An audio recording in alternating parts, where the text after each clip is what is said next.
నీ bad luck U turn తీసుకొని ఇప్పుడు గుడ్ లక్ గా మారబోతుంది. అది చెప్దామని నీకు ఫోన్ చేశా. What you mean? శరణ్య దర్శన్ల పెళ్లి ఆగిపోయేలా ఉంది. నిజమా? ఎందుకు? నిశ్చితార్థం రోజున శరణ్యకి ఆనంద వాళ్ళింట్లో నగల్ని పెట్టి అలంకరించింది. ఆ నగల్లో ఒక్క నగ కనపడకుండా పోయింది. పొరపాటున శరణ్య వాళ్ళ నగలతో కలిసి వెళ్ళిందేమో అని వీళ్ళు ఫోన్ చేసి అడిగారు. వాళ్ళు కూడా అంతా చెక్ చేసి నగ రాలేదు అని చెప్పారు. కాని ఇవాళ ఆ నగ వాళ్ళింట్లో ఆనంద కళ్ళ ముందు కనపడింది. అంటే ఏంటి? వాళ్ళే ఆ నగని దొంగతనం చేశారా? ఎవరు చేశారో తెలీదు, కాని దొంగతనం చేశారని మాత్రం ఆనంద నమ్ముతుంది. అవును, ఆవిడ దృష్టిలో ఎవరి మీదన్నా ఒక్కసారి నెగటివ్ ఫీల్ పడిందంటే ఇక లైఫ్ లో వాళ్ళని దగ్గరికి రానివ్వదు. కాబట్టి ఈ పెళ్లి జరగదు అని చెప్తున్నాను. ఈ పెళ్లి ఎటూ క్యాన్సిల్ అయిపోతుంది. ఆ తర్వాత టైం చూసుకొని దర్శన్తో నీ పెళ్లి జరిపిస్తాను. థ్యాంక్ యూ అక్క, థ్యాంక్ యూ సో మచ్.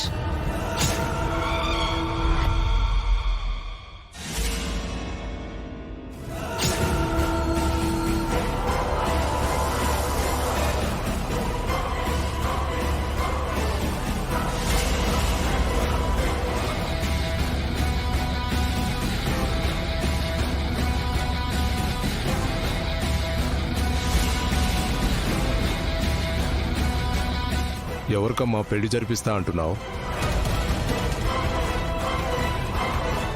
అయితే ఆయన సరిగ్గా వినలేదన్నమాట.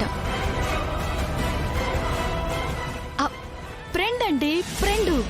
తన ఒక అబ్బాయిని ప్రాణానికి ప్రాణంగా ప్రేమించేసింది. కొన్ని కారణాల వల్ల వాళ్ళ మధ్య దూరం కాస్త పెరిగింది. ఇప్పుడు ఆ ప్రాబ్లం సైడ్ అయింది. ఆ విషయమే తనతో చెప్పి మీ పెళ్లి జరిపిస్తాను అని చెప్పాను. తనకి ధైర్యం చెప్పడం కాదమ్మా, అటు ఇటు ఉన్న పెద్దవాళ్లతో మాట్లాడి వాళ్ళను ఒప్పించాలి. అప్పుడు ఎవరికీ ఎలాంటి ప్రాబ్లం లేకుండా ఉంటుంది. వాళ్ళు హ్యాపీగా ఉంటారు. కరెక్టే సారు. ఇక మీద నేను అదే పని మీద ఉంటాను.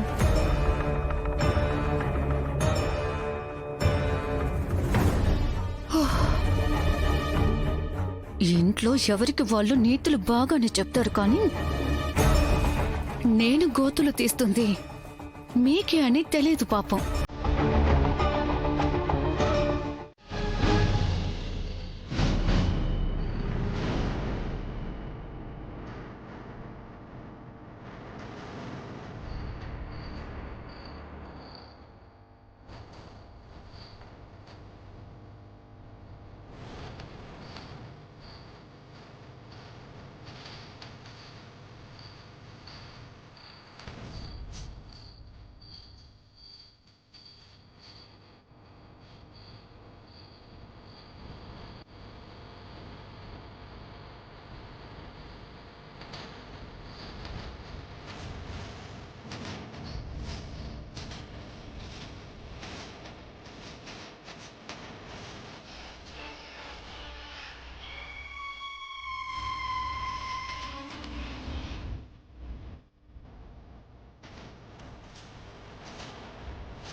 ఏంటిదే ఫోన్ కట్ చేస్తా ఉండదే?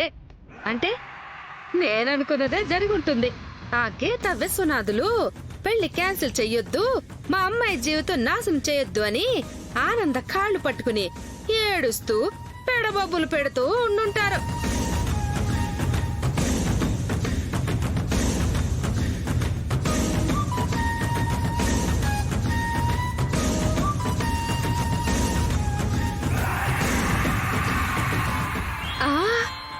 నా కూతురే ఫోన్ చేస్తా ఉండదే. ఆ, హలో అనన్య, ఏమైంది మే? పెళ్లి క్యాన్సిల్.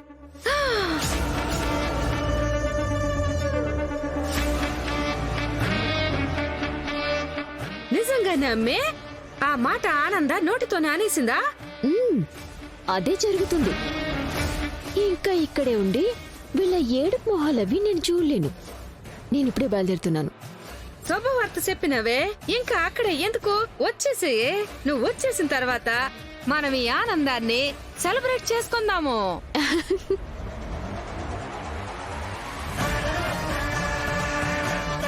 ఏదో చిన్నతనంతో పబ్బుకెళ్ళి 2 గుక్కిలు మందు తాగితే దానికి నా కూతురు నన్నేసి మాట్లాంటారా?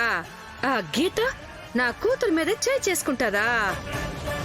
ఇప్పుడు నీ కూతురు బతుకు ఏమవుతుందో చూడవే. ఏరి కోరి నా కూతుర్ని చేసుకుంటున్నారు అన్నావు కదా, ఇప్పుడు వాళ్లే చీకొట్టి ఉమ్మేసినారు. ఆనంద్య వచ్చే వరకు నేను ఆగలేను. ఈ ఆనందాన్ని సెలబ్రేట్ చేసుకోవాలంటే 2 స్టెప్పులు వేయాల్సింది.